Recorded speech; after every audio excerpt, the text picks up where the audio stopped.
Okay, good morning, good afternoon, good evening, wherever you are, whenever you're able to tune in to this conversation. My name is Dave Sleet. I'm the Managing Director of A&A Psychological Accreditation, and I'm going to be discussing for the next 45 minutes or so the topic of technology and therapy. I'm delighted to be joined by an amazing professional, someone I have a huge amount of time for and who I know is a massive fan of tech.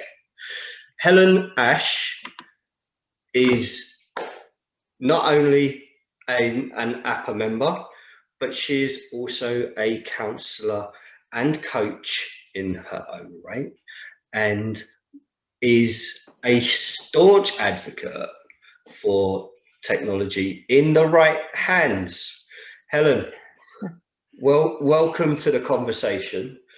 For those that don't know, give everyone a kind of an overview of yourself and your experience and where you're at on technology. Thank you, Dave, and thank you for inviting me. Okay, yeah, so I am Helen, and I am a qualified counsellor and more recently a qualified life coach. Cognitive behaviour therapy is my main approach in my sessions. However, I'm always person-centred and I'll always go with my clients' objectives. So my clients present with symptoms of stress, and I work with people with neurological conditions. So a variety, a spectrum of clients that I have. I work using technology at home at the moment because of the coronavirus restrictions. And I also do face-to-face privately, and also volunteer in a fantastic centre for supporting people with multiple sclerosis. So, and that's in Warminster in Wiltshire. I was just going to say, give people a rough idea that you're not on the moon.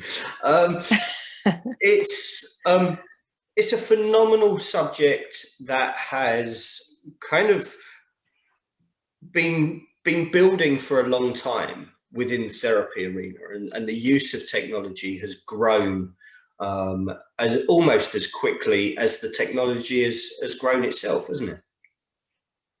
Okay, so yes, I mean, it's an interesting question.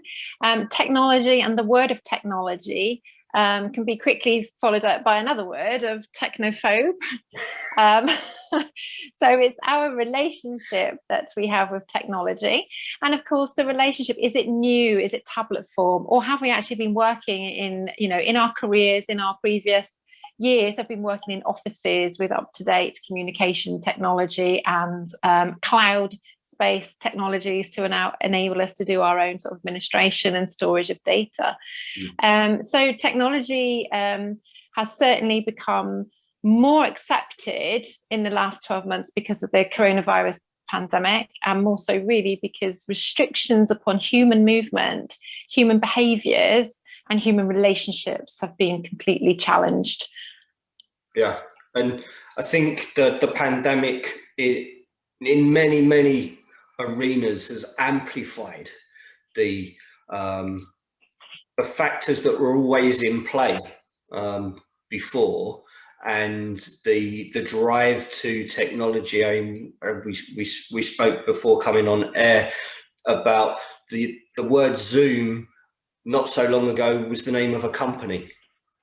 Now it's an adjective, and it's a bit like Google.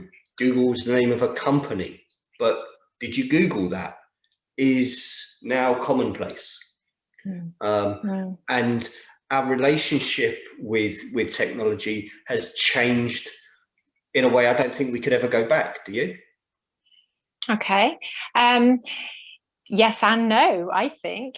Of course, it's incredibly subjective. And I think also we have to factor in the age of the people using the technology. Not so much the level of skill, but preference as to how to communicate with one another. And some people don't even like using the telephone.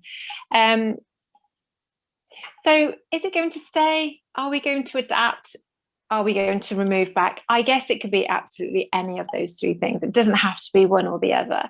Yeah. I think what we as practitioners have been able to do is we've been able to hold our most vulnerable clients at a time when the community was shut down upon them and around them.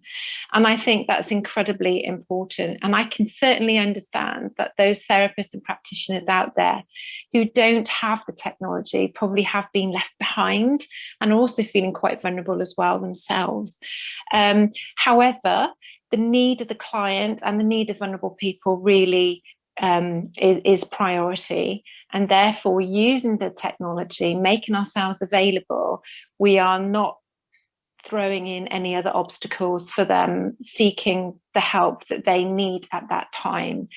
So accessibility, then yes, I think technology is here to stay, but it would be absolutely lovely post-pandemic to actually give the clients a choice. Certainly for me, I would be guided very much by my clients as to what they would prefer. And sometimes there might be times when there is that need for that face-to-face contact, which is delivered safely. And then there could be a practical issue where actually, because we are familiar and established in our therapeutic relationship, then actually we can continue periodically to have sessions using the technology platforms that are available. Yeah. So I think it's here to stay. I think it's more acceptable. And I think if it was to be removed and we all went back face to face, then not only will we be taking away choice from our clients, but we will then be putting up another barrier and another obstacle to accessing therapy. And I think that's key, that we don't provide that. We provide our services and we don't create another obstacle. Yeah, I think within the organisation, we've certainly tried to embrace technology as a means of opening up communication and making sure that we can reach out to as many people as possible if they want that engagement, and where it's, the choice of the client has to be priority. Providing the safety measures are in place and protocols, and the communication about the technology is open as well. And if someone isn't tech savvy, if there's things that, when we all started using Zoom for the first time, it was all, fingers and thumbs and trying to work out who does what, who goes where. The old, it seems like it's been around forever, but the idea that a video call is somehow, a seance at the beginning and a Laurel and Hardy movie at the end. It's, are you there? Can you hear me? Is everyone here? Right. Okay. And then at the end, it's goodbye, goodbye, goodbye. That has become normal. Absolutely. Absolutely. So in a period of, almost 12 months now, isn't it really, since our first lockdown at the end of March. So I think we have slowly adapted to our human errors of not getting right. But I am aware of clients and people, including family members, who really, really struggle with the technology. And if they don't use it, or they can't log in, or they've just cannot find a place on the screen to touch, then they will personalize that, they will internalize that, and that can trigger a lot of vulnerabilities further beyond, which then sustains that cycle of stress and isolation. But yeah, you're absolutely right. Etiquette. What is etiquette, on a Zoom? I'm just sat here, I got my pajama bottoms on, you can't see, can you? But and this is very much the one of the advantages that the flexibility that technology has given us has kind of taken us into a different direction for a lot of people. I'm going to introduce another guest to the room. Kim Page is the CEO of ISOCONNECT. I'm absolutely delighted she's able to join us. I'm just waiting for the audio to kick in. I hope you can hear me, Kim.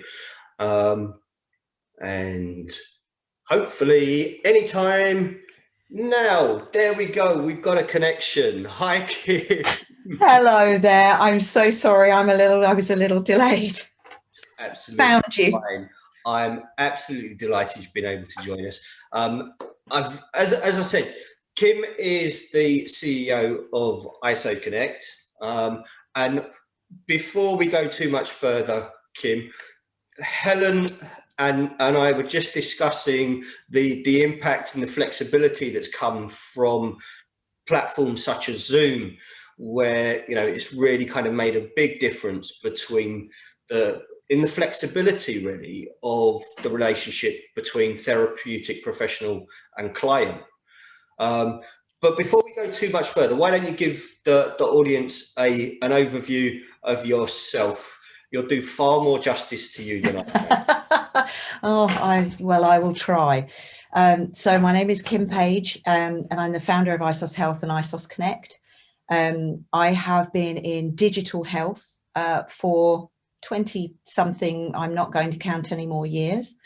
I'm not a clinician myself, but I do try to pretend to be one every now and again. I feel so passionate about the services that are provided.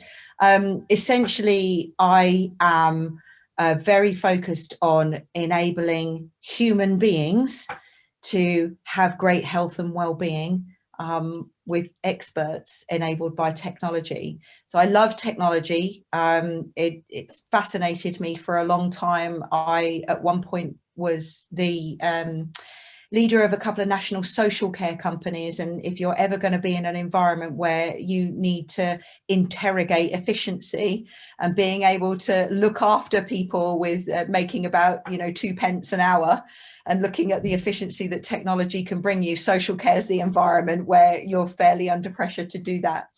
So some years ago, I fell in love with even digital pens, which I think you can even buy on the high street, well, when they're open now.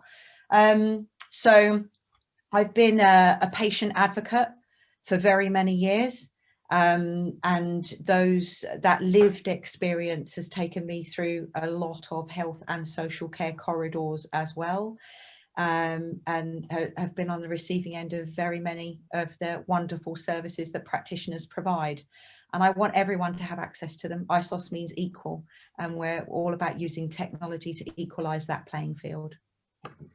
And we've had conversation earlier this week, and we Helen, it's a bit like when you and I get on the phone and we're talking about topic, and it can go on and on and on, and we put the world to rights. And a little bit is very much in that mindset. And I think it's great to have not only Kim's insight into the tech arena, but also Helen's passion and use of tech in practice.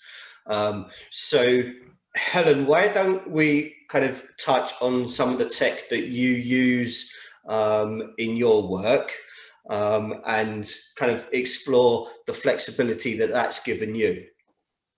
Thank you, Dave. Yeah, okay.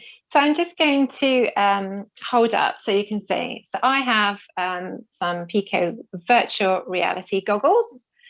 Okay, and I love this piece of tech, and how I use this piece of tech in my client work is to provide a 360-degree, colourful, immersive experience for my clients so they can access environments that they cannot travel to. So some of my clients have disabilities, physical disabilities and cognitive disabilities. And so in the absence of them being able to travel far or just with mobility problems themselves, I can bring an environment to them. So depending again upon my client's objectives, I will still do the talking therapy and the empowerment and look to enhance the experience person to person. But I use my virtual reality goggles as a tool and an intervention, so I can bring these environments to the clients. And I have an abundance of environments, and the ones I mainly use are the ones that aid relaxation and mindfulness and attention focus. So with a lot of people who are healthy and well enough to close their eyes and imagine, then this tech might not be appropriate. They might not want to do it because they have that ability to just close their eyes and access their imagination.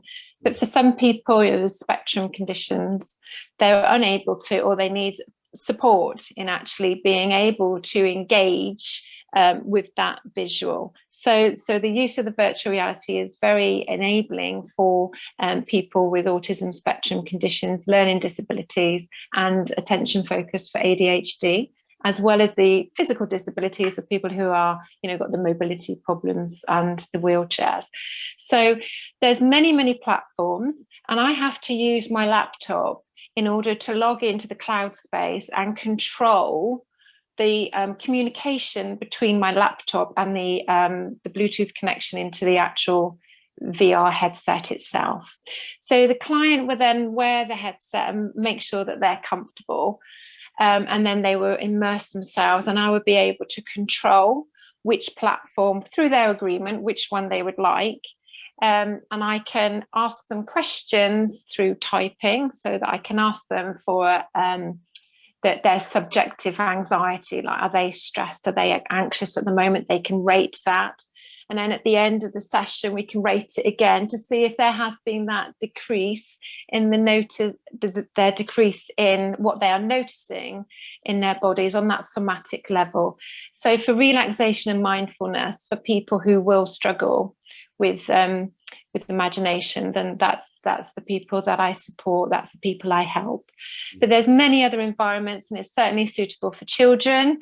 And again, especially with the mental well-being of children, I think a lot of children would be open to actually trying something that they're growing up in this tech world. And if they're 8 years old, VR isn't that wow, there's no real wow factor. It's just something that's just there and their friends have got, and they do gaming. So again, accessibility and meeting them at their need would allow them to access some mindfulness that they can then repeat and build on and practice away from the sessions.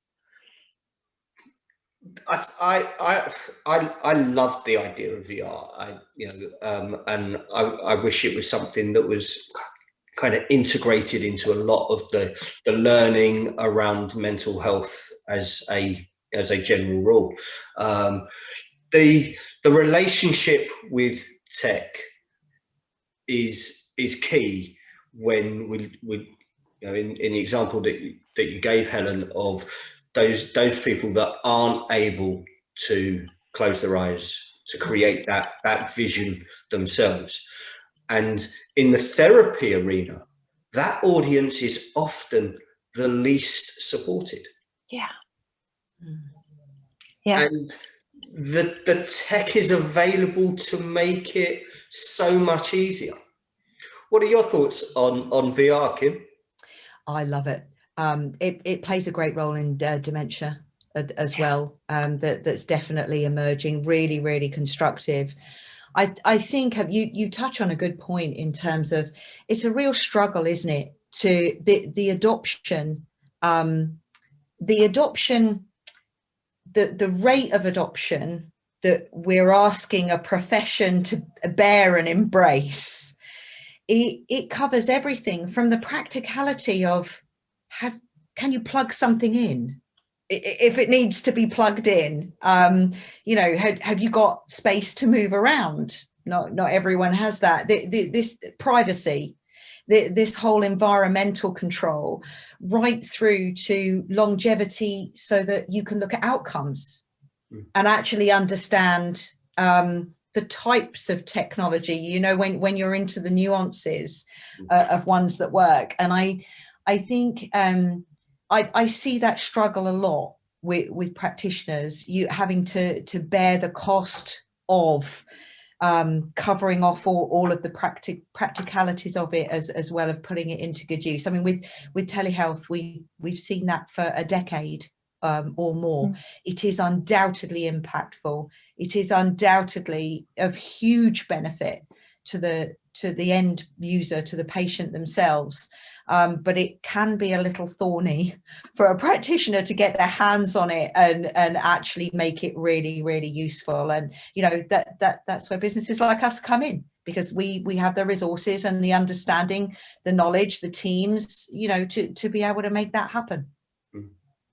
And do you think that as we move forward and, you know, everything crossed for a positive move this year away from lockdown arenas and control measures, all of that, do you think that technology will hold, or do you think it will grow in its connectivity with the therapy arena? What do you think? I was in a social community actually last night, put up a post that said, okay, so post lockdown, how's everyone feeling? Are you focused on making changes to a practical physical clinic environment, or are you, you know, now really embracing some of the fantastic things that tech can do? Certainly the overwhelming feedback was, tech can do this. It can improve my lifestyle as a practitioner and a therapist for sure. And actually, life seems to be good with my patients at the moment. So I think what I do wonder is, and this I think we haven't fixed, how do they know what good technology looks like? Where do they get their hands on it? Where do they get the opportunity to test and learn? And I think definitely will need some efficiency in terms of the evolution for everyone. But I think the will is there. And Helen, do you think a lot of the challenges that we saw at the kind of a year ago with therapy embracing tech it was kind of forced scenarios, you know, the idea that no, you cannot do face-to-face work at the moment. You have to do this if you're going to carry on working. Do you think we've got past a lot of that fear factor about using technology, or do you think it still exists in parts? Yeah, good question. So I think a lot of people have managed to upskill themselves and become more familiar through the use of technologies so that it's been ordinary in a pandemic for them. However, I'm a firm believer in what the client's choices are. And certainly for me, in private practice, with my clients, I will be able to invite them to make that choice as to whether or not we continue using technology. So the three of us in that therapeutic relationship, myself, the client, and the technology, or if perhaps, you know, it is possible and safe enough within reason that we can meet face to face. I think what we've also done is we've demonstrated that the technology can serve us and it reduces any barriers to accessing therapy and accessing the help. And I think that's where it is likely to stay, so that if the client has that need and that drive to communicate and would prefer to remain online through Zoom, through the video calls, then that should be made available. But there will be those clients who really do yearn and really want that human to human connection and the unseen energies that we're privileged to feel through the therapeutic relationship in a therapy room. So again, I would leave it to my clients to decide. The technology with me is certainly going to stay, and I would look forward to seeing people face to face again. But I think what we have learned is that we've had to adapt quite quickly, and we've had to really make sure that we are accessible for those very vulnerable people at this time. Helen, I was just going to say, I think you make a really good point in that technology must serve you, and it must serve you wherever, and as a practitioner and a client's relationship evolves, because it's all about the outcome, right? It's all about the patient improvements and you people being healthier and happier. And the technology is perfectly capable and must serve either of those settings. ISOCONNECT is a patient management system, and it does serve both a physical face-to-face setting as well as an online, and everyone will always have that choice. But I do think I do feel passionate that even though we feel like we've made big strides, there are some areas in which we can't afford to be complacent. For instance, around security. Essentially, we are in the main using consumer designed tools, you know, Zoom and FaceTime, they are consumer tools. And if practitioners are to be served, they should have specific tools that will grow in line with regulation, that will be compliant, and that will make, you know, some of the admin tasks as easy as possible, and can make life easier. So definitely not to be complacent, but I just love that phrase you use about the technology must serve you. Really like that. Yeah. Thank you. And tech is a tool. It's always been a tool. And until AI says, actually, no, we're not a tool anymore, it's a tool. The point that you raise, Kim and Helen, that security is going to become a massive factor. The more people are using the tech, the data that is being transferred into a commercial setting is at some point going to become a viable piece of information to insurance companies, to medical companies, etc., etc., etc. What do you think the therapeutic sector should be demanding of the technology sector in ensuring those protections are in place? Wow. So right back at you. Yes. What does the therapeutic sector making demands and saying, no, we need this tool to do X? Well, those things. What do you want to learn? I mean, you're talking about an evolution of practice, being able to use digitally stored data points, historical data points that can come from millions of data points, rather than a 17 years, you know, randomized controlled trial in a more pharmaceutical setting. So that's the question I want to ask. What do you want to learn?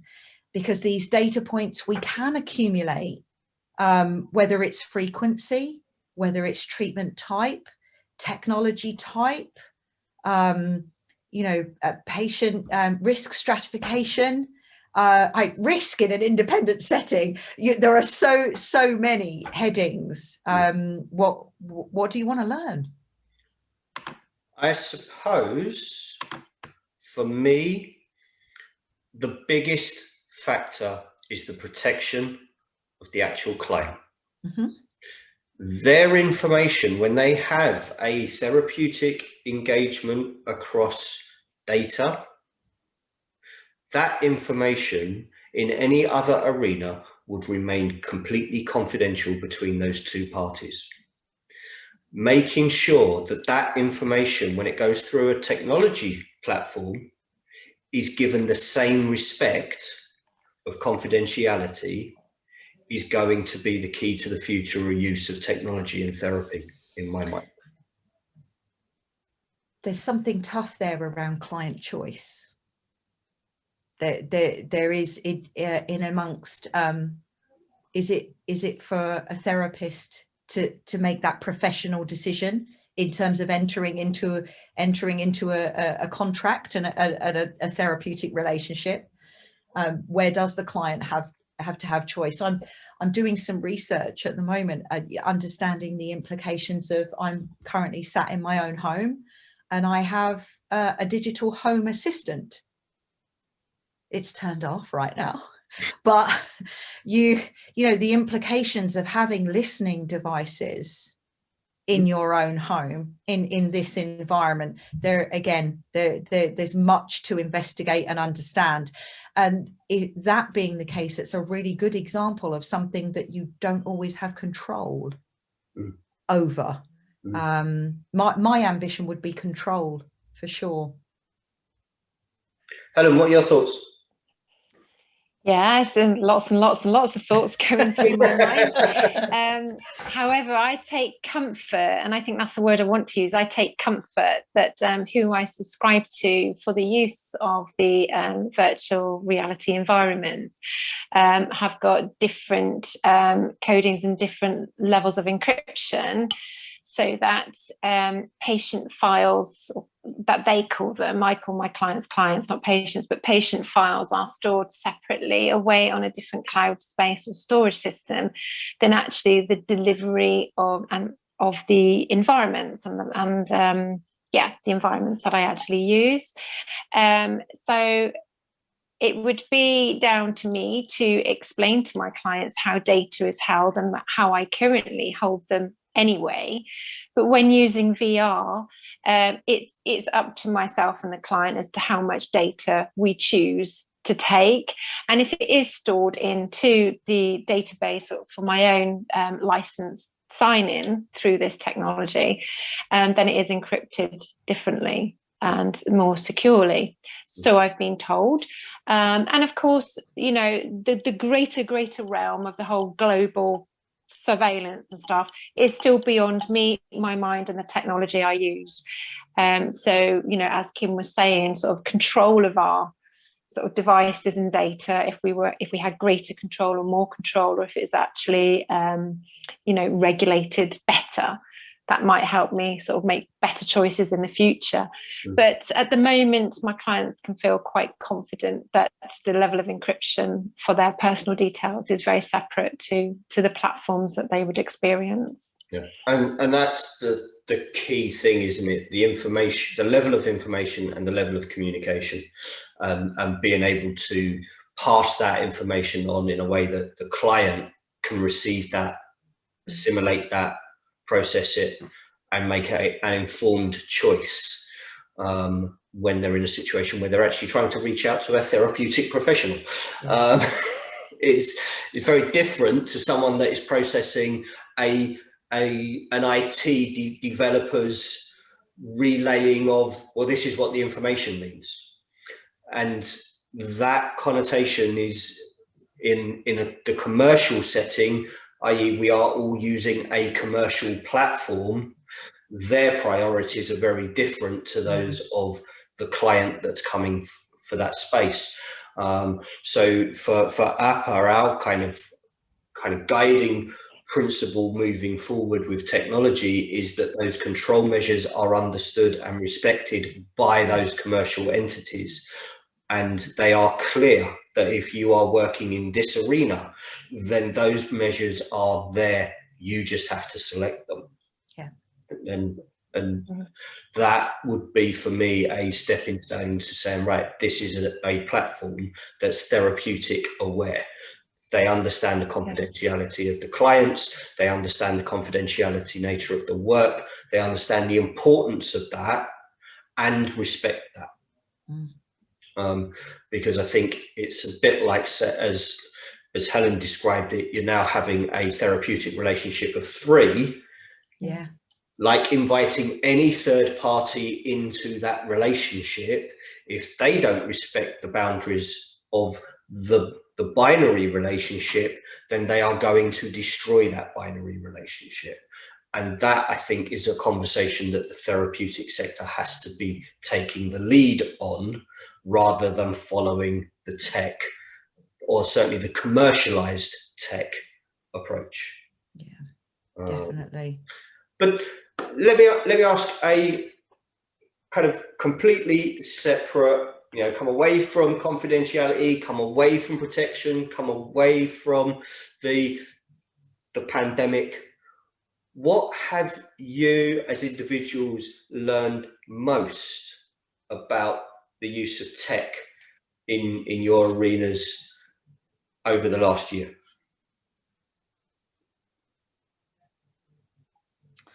Oh, look, see, the cogs are turning. Gosh, yeah, they are. I mean, Helen, if you want to go, sorry. That's okay. It's just everyone's trying to buy time. Have you noticed? I tell you what I have learned is actually the difference between the hardware the actual device itself Mhm. as to the compatibility with the upgrades for the latest versions. And Yeah. so somebody could very well have purchased an iPad in 2014 thinking, oh, now I can use it. But when the technology and the communication companies upgrade, that tablet becomes useless. Obsolete. Yep. And then you have to go and purchase another one, and they're getting more expensive. It's a And when you very purchase clever marketing strategy for the business. Exactly. I can't tell you the pressure in terms of building ISOCONNECT. So if you think of building the technology infrastructure that connects calendars and people, essentially notes and all of those things, when you're testing that technology, honestly, the different parameters of getting through your testing, it's way beyond Apple versus Android. It really is down to different devices, at least 5 different browsers per device when you're online. And essentially you cannot, unless you have a development team of a dozen developers, you couldn't possibly provide the coding and the infrastructure to make all of those viable. You have to start choosing, and I don't like that, because that's when you start talking about the digital divide that occurs. That is not digital democracy. Getting hold of that stuff is hard.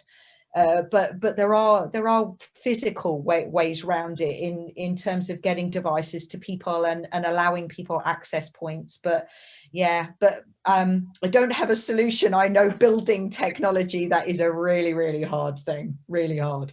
It's you mentioned the digital divide, and one thing that has come out, it's been mentioned a couple of times, the sheer amount of brand domination within the tech sector and the marketing power that brand domination has exerted on people, that actually drives that divide.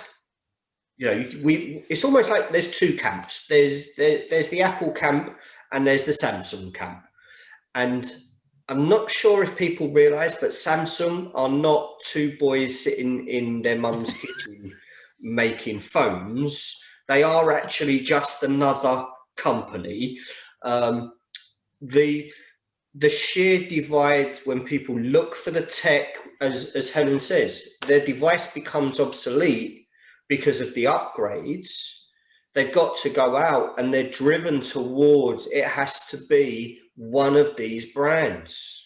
Well, there are some improvements being made. So I'd give a plug for a long time business that I've known do fantastic work, particularly for the older market, a company called Doro. You can buy in department stores like John Lewis. You can go and buy a device that is much more simple. That's call only. It's more user friendly in terms of the size of the buttons. Most importantly, you're still down to things like battery life. So some people cannot be plugging something in or noticing a battery. It has to be charged at its point of containment. So in other words, wherever you put it down, it has to be a constant charging point. But there are there's lots of user behavior in that way. I've also done some work with a couple of really brilliant companies developing user interfaces for visually impaired people. So I think once you're in an environment where you have more of a specialist requirement, there absolutely are solutions out there. I come back to how do people find them? Where's that central trusted directory, point of information, that is something a little bit more than Google and whoever paid to be at the top of page 1, because that's what you do.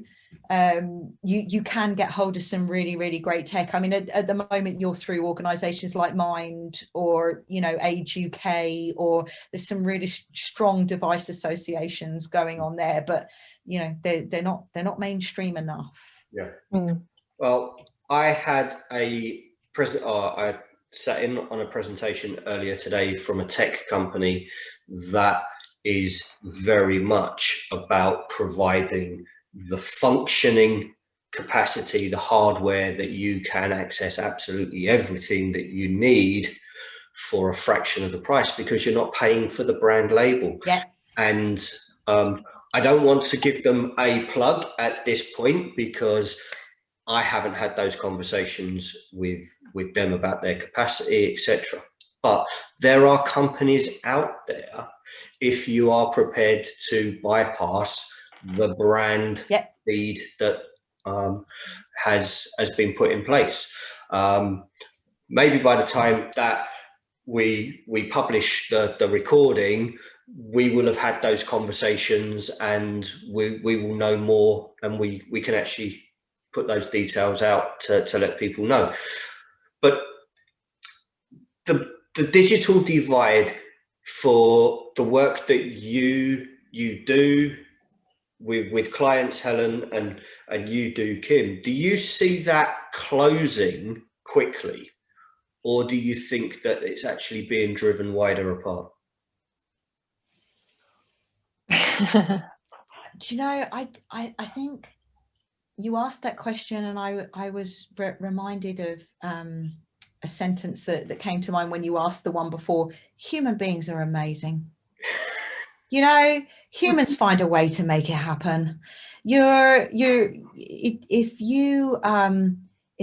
you're reaching out for help, whatever kind of assisted health and well-being relationship you're in, you're sat there with a professional. Human beings will find a way to make it work. So I guess the question for me is, in terms of divide, is it impossible to find help if you need it? You executing that help, there's generally a way. There's someone around to help you. There's a lot more that we can do. It exists for sure. There's a lot more that we should do, but we have to learn. And we have to be in practice. We have to be doing all of these things to learn. And I think we're on a good road. Helen? Yeah, I definitely think that, certainly again with what's happened, in the last 12 months, people are more tolerant that there's going to be technology in their lives. And again, it's finding the right one that would serve their needs in the quickest way, the most suitable way for them. I think I'm really hoping as well, and I do believe that the use of technology will stay and increase and become more widely spoken about and more accessible for everybody. So, yeah, I think positive future for it. Really do. Yeah. There are small incremental steps we can make along the way. So for instance, when we built ISOCONNECT, we were very purposeful that a client joining a video call, a patient joining a video call, had no registration required. So down to your data and your privacy point, there's no software, there's no app to download. It literally, one click and you're there.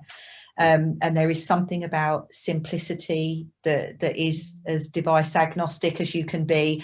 I think if you follow the principles of user-centered design in building technology, you can make pretty good strides. And yeah, we just have to learn to do it as well as possible. Yeah. And as practitioners within the therapeutic arena, that is a step that we all should, in my opinion, be embracing.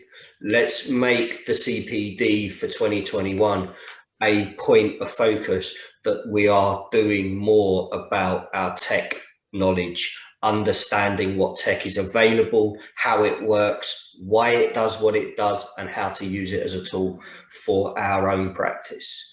I want to say thank you so much for your time, ladies. It's been an absolute pleasure. I hope that the audience will have enjoyed and gained from the conversation.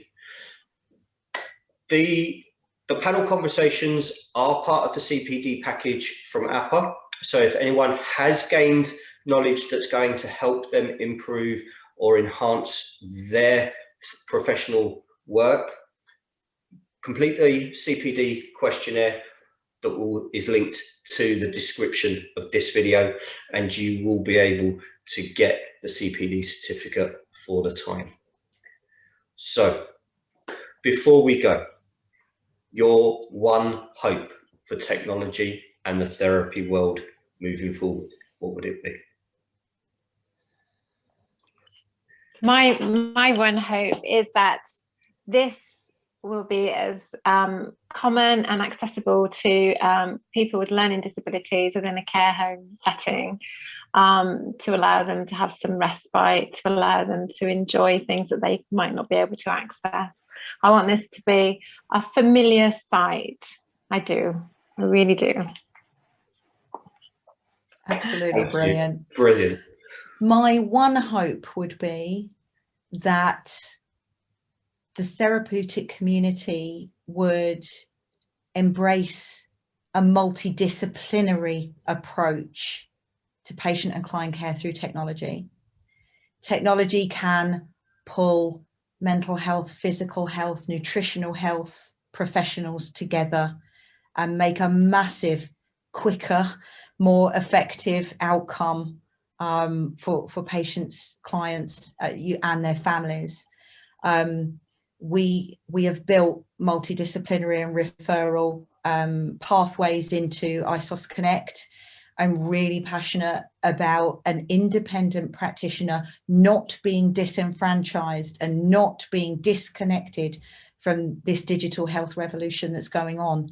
Those communities are out there, whether they are communities that you join in body and voice, or they're the tools that you use in everyday practice. Bring multidisciplinary and a holistic approach to your everyday care. That's my hope. Yeah. And as most people know, APA is all about the collaboration. APA is all about bringing the therapeutic community together with professionals that work on the edge of the therapy arena, and making sure that that information is shared, that knowledge is grown, and we are all growing, so the psychological awareness for everyone increases, because that's where we get positive mental health on the upward scale every single day. Ladies, thank you so much. It's been a pleasure. And for everyone else, I hope to see you next time in another conversation. Take care for now.